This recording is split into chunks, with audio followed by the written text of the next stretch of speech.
Yeah, I was young too. She said she was 15 and she had to keep it a secret because she was so young. See, we did the thing. We did the thing when she was like 16, 17, around that time, you know. So you were still a boy too. I wasn't old. You I wasn't wasn't like yet. It was 38 boys. years old, nothing like that. I was old enough to. She was old enough to get it. Okay. Was it legal in the state y'all was in? I mean, we was always in different states. Now we see how he feels about the situation. Brandy is not staying quiet when it comes to her ex, Wanya Morris. After almost 30 years, Y keeps bringing up their past in interviews. But Brandy is making it clear that his version of events doesn't line up with what she actually lived through. Brandy, in her new memoir, Phases, reveals that Wanya Morris of Boyz II Men actually started when she was just 16 years old and he was 22, saying that she feels that he took advantage of her. She's calling out the differences and making people question what's really true. Welcome to Fame Thunder. If you're new, make sure you subscribe. It only takes a few seconds, but it seriously helps grow the channel and keeps you in the loop on all the latest drama and stories. Now Brandy is speaking up loud and clear, and she's not here for what she feels is a totally rewritten version of her past. She's making it known that the story being told over the years has been twisted, and now she's stepping in to set things straight herself. Brandy just dropped her memoir Phases. The book to give my younger self a voice, to give my inner child a process to heal from the things that I went through with all of the scrutiny and pressures on my life growing up as a child star. It was a time for me, a difficult time, and I wanted to bring light to the stories that shaped me. And the book takes you all the way back to her early days, breaking down her journey step by step as she rises into fame as both a music icon and a TV star.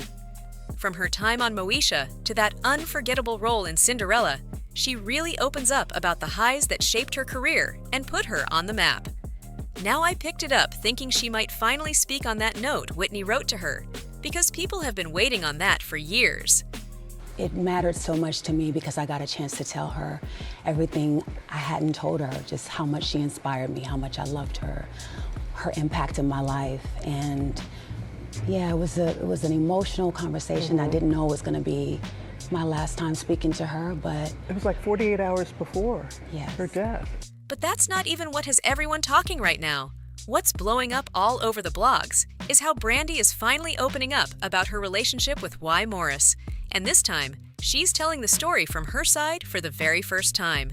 Some stories fade away with time, but others stick around for decades and refuse to be forgotten.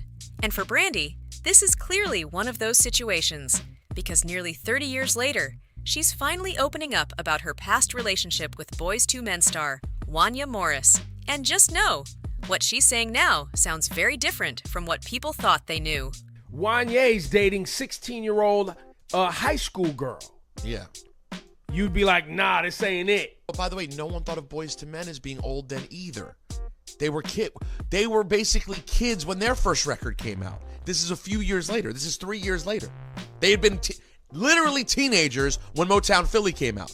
So no one's going, oh, they're old. It didn't feel that way. And I don't want this to come off like we're excusing it or anything. I'm just trying to remember it.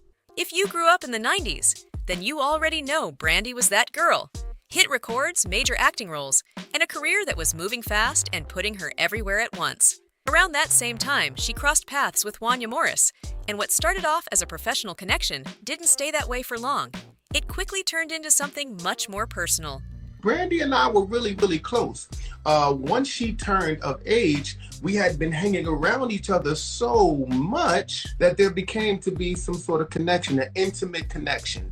We actually fell in love. Now, we were young.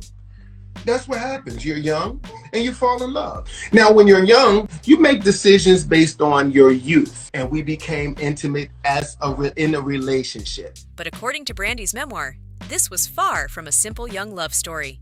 She shares that she was just 16 at the time, while he was already in his early 20s, and the relationship stayed out of the public.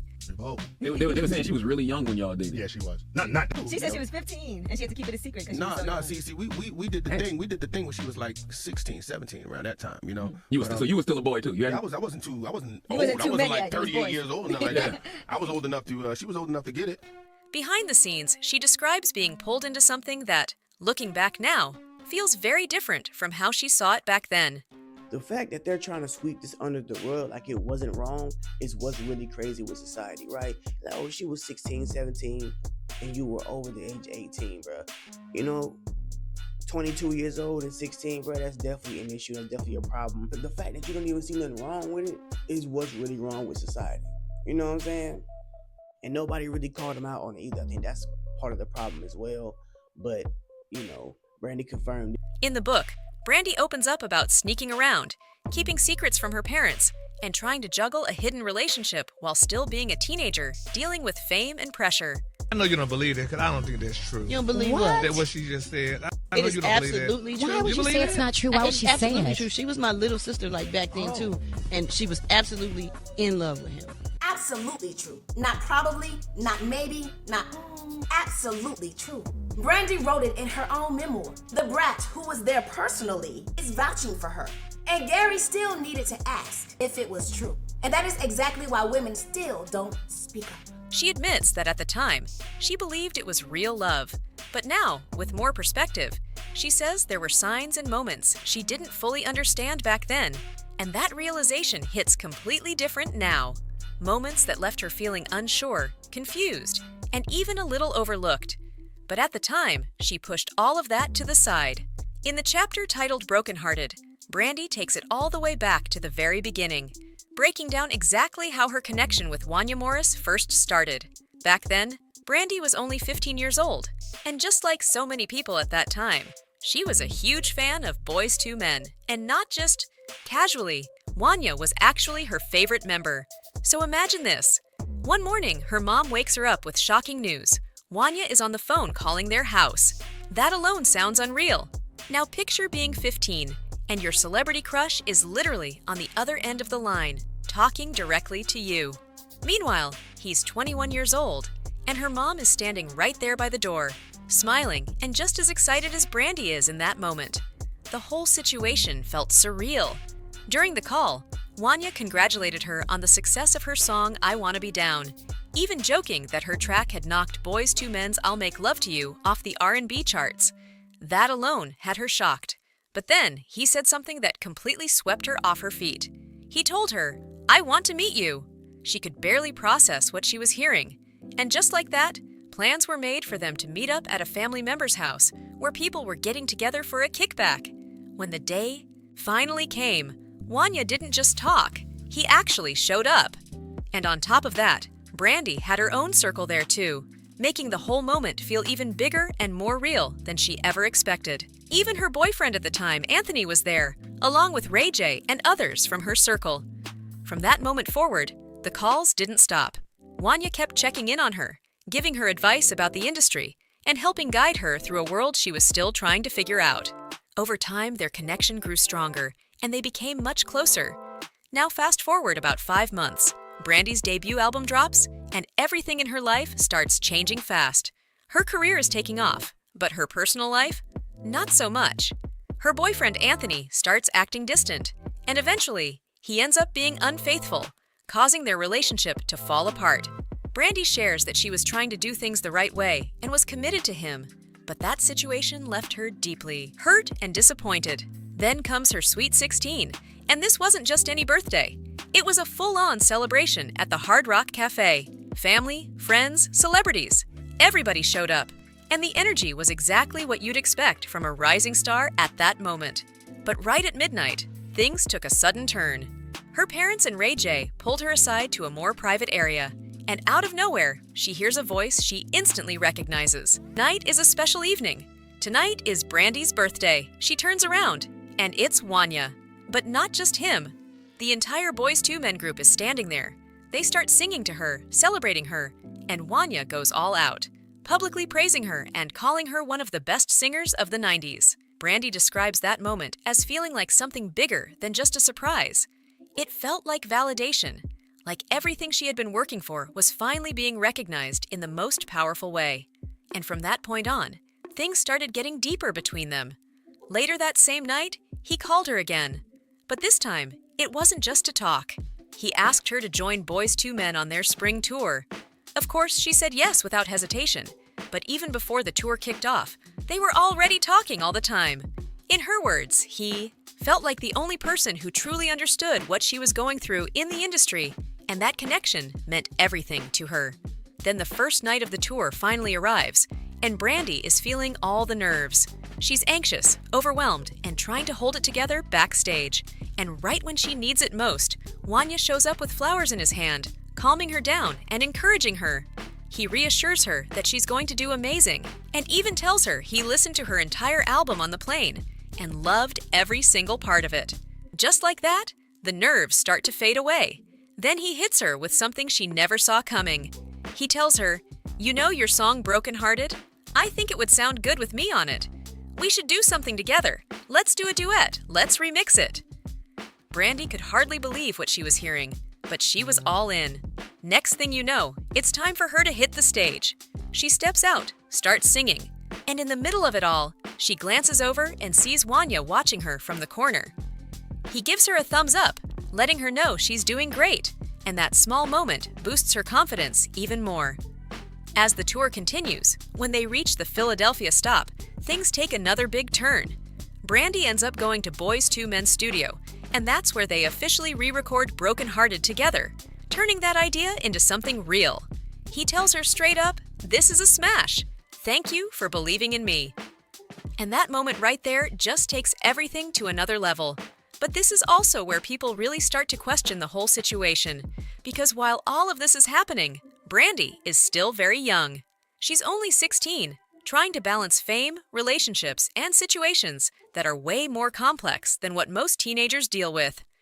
And that's where the bigger conversation starts to come in, not just about Wanya, but about the environment around her at the time. When you really look at the timeline, it makes people pause and ask, who was guiding her through all of this?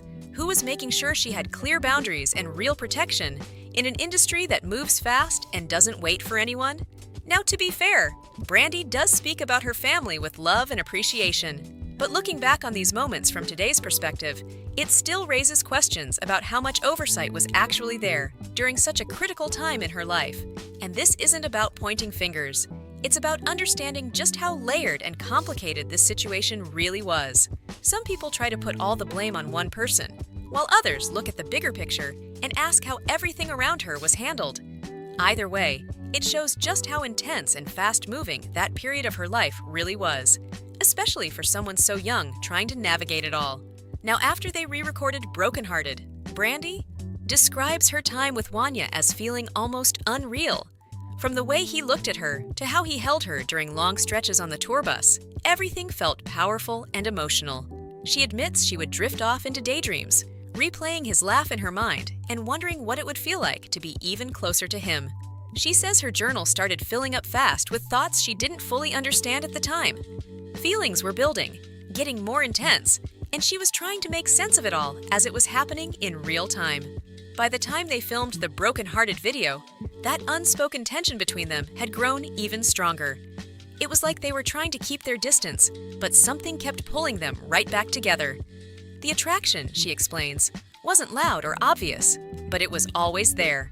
You could feel it in the quiet moments, in the pauses, just sitting heavy in the air between them. She remembers him repeatedly saying, "My girlfriend is 16," and that line just lingered between them.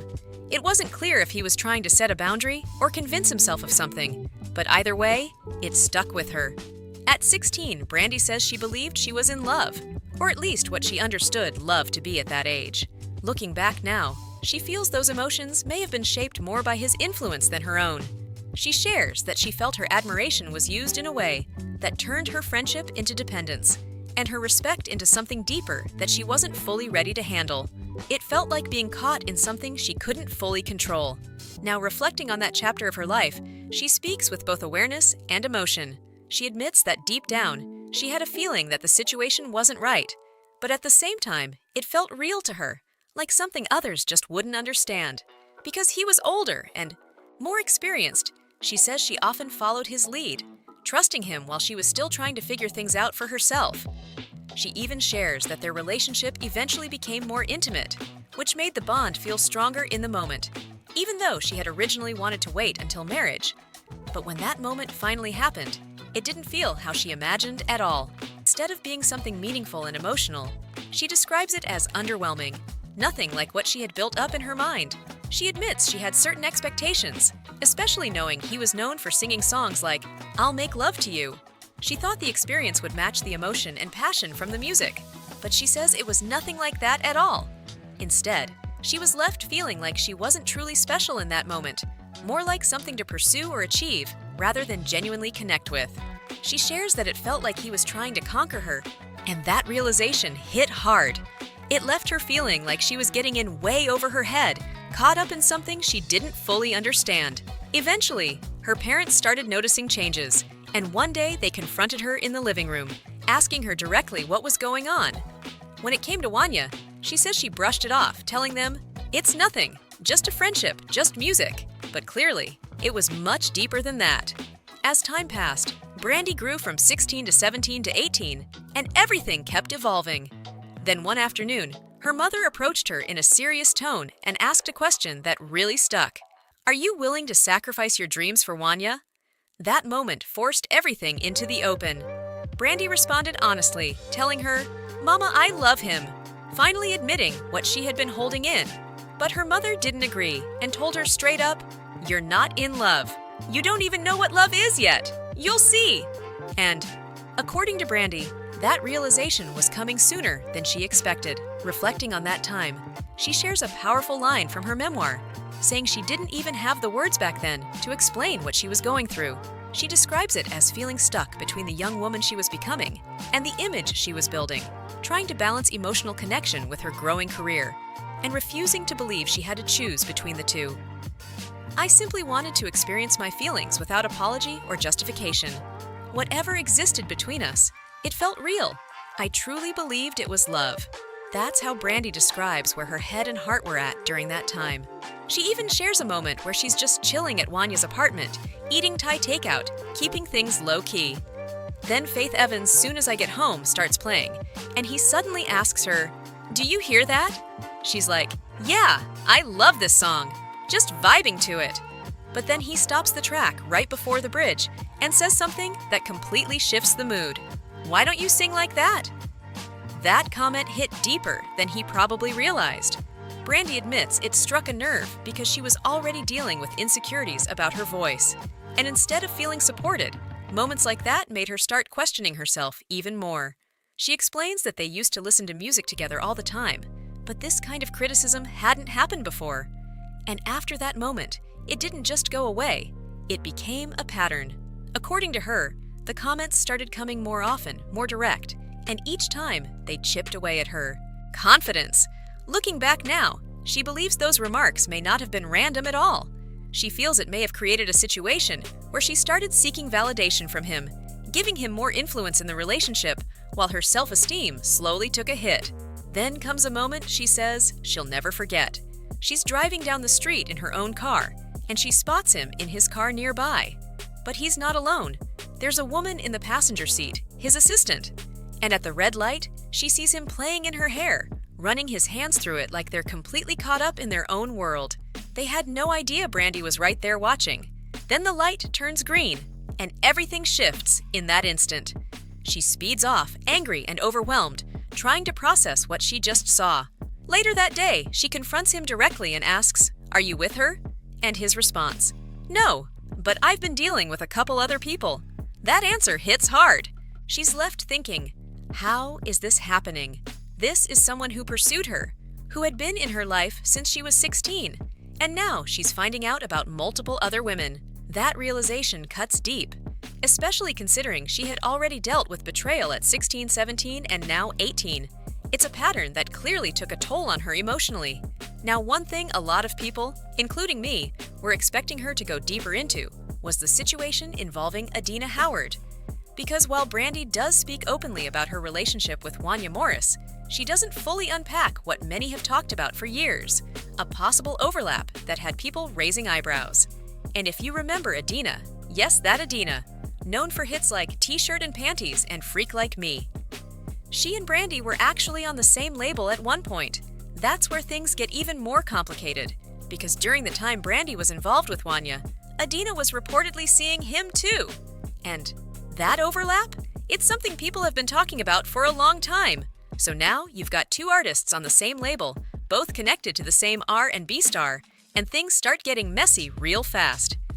It's not just personal anymore. It's turning into a full situation behind the scenes. The label executive, Sylvia Rhone, caught wind of everything and stepped in. She reportedly told Adina straight up, "Focus on your music. Your second album is on the way. Don't let this situation distract you." The message was clear: leave the drama alone and stay on track.